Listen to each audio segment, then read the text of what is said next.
Rabos, I have to share with you. I'm sitting here at the Koso Maravi, and I was just involved with fierce hand-to-hand combat.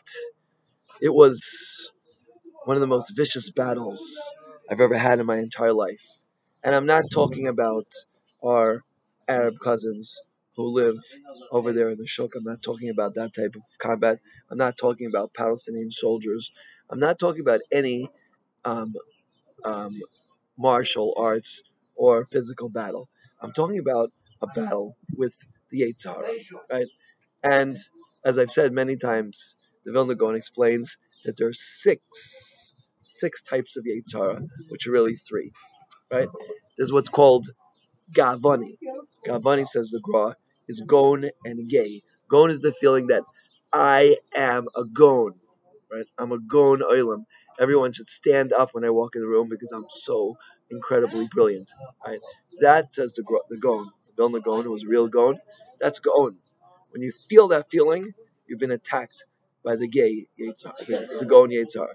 Then the second one is gay. I'm so much better than everyone else. I deserve honor more than anyone else. Everyone else is like so inferior to me, right? That's called gay. That's type. That's one type. A second type is tavani, right? If you're walking down the streets in New York and you pass by a McDonald's eating establishment, which is definitely not kosher, yeah, and you suddenly get what's called a Big Mac attack. Apparently, there's such a thing called a Big Mac attack, right? Is that you suddenly feel like I would love to have a Big Mac. I'm so hungry, except that it's not kosher, right? But I really, really want it. At least maybe I could smell one. That's called a Big Mac attack, and that's tavani. That's on a physical level. Then says that's called taiva. There's another one called chemda. Chemda is a desire for non-physical things. Yeah, you walk by the clothing store and you say, "Wow, those clothes are really beautiful. I would like to look that beautiful." Or you would say, you look in your bank account and you realize it's in the negative, right? And you would say, "Wow, I would love if it was in the positive, and not just 4 or 5. I would like 6, 7, 8, 9, levels, digits in my bank account." That's called chemda, when you desire non-physical things like money and clothing. And finally, there's what's called kasani. Kasani, says the Gra, is raw and mirma. Yeah, raw and mirma. Mirma is I'm going to deceive people. I'm going to get people to do what I want by tricking them. That's called mirma. That's called mirma. But then the last one is called raw. Raw is I just want to get back at people. I want to like really let them have it. That's called raw. And Rabosai, just a few minutes ago, I was studying here from a very, very holy Sefer, yeah, about the meat of Kesser, which is HaKadosh Baruch Hu's highest sphere of revelation in this world. Tremendous, tremendous level, right, of ayin, where a person realizes that he knows absolutely nothing. Only thing that exists in the world is HaKadosh Baruch Hu, right? HaKadosh Baruch Hu's highest revelation in this world is pure Ratzon, right? And a person realizes I'm absolutely nothing. And Shlomo Melech says, Amar l'chochma, r'chaikim mimeni. Shlomo Melech came to the Hasaga. He came to the recognition that he knows all Chachma, but it's absolutely nothing. Compared to Hashem, he's empty of any knowledge. And I was studying that, and suddenly I hear a voice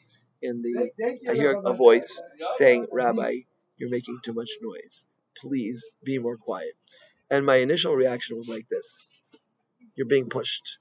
You're being pushed." I was felt pushed to get back to say some very sharp comment to this person, like, "Who do you think you are?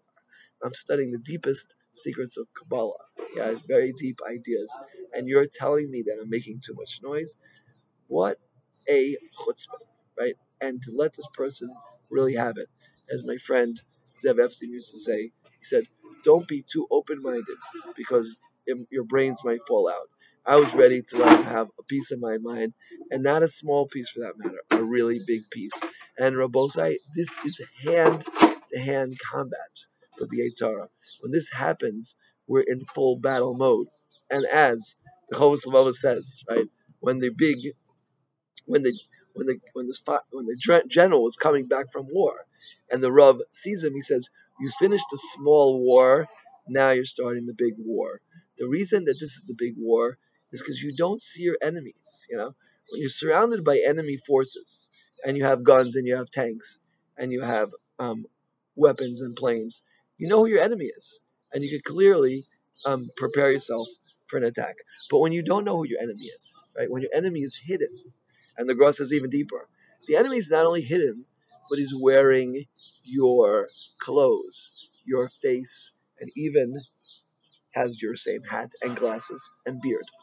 Yeah, he looks exactly like you, says the Gra, right? Tov erech apayim migibor, right? Moshe Baruch Kolokir, says the Gra, right? That when a city is under attack, at times the enemy will put on the enemy uniform and dress exactly like you. Your Yitzhak looks like you, and he sounds like you, and he's exactly like you. He dresses up yourself exactly like you. And in that moment, I felt that it was an attack. And I felt it was me, but it wasn't. It's outside forces. It's hand-to-hand combat. And there could have been a lot of blood. This whole area of the Kotel Plaza could have been covered with blood. But it wasn't, because I had great siyata d'shmaya of being here at the Kosel and realizing that Hashem is here. And I'm not going to let myself give this person a piece of my mind. And he's right. If I'm bothering him, I should be more quiet. Right?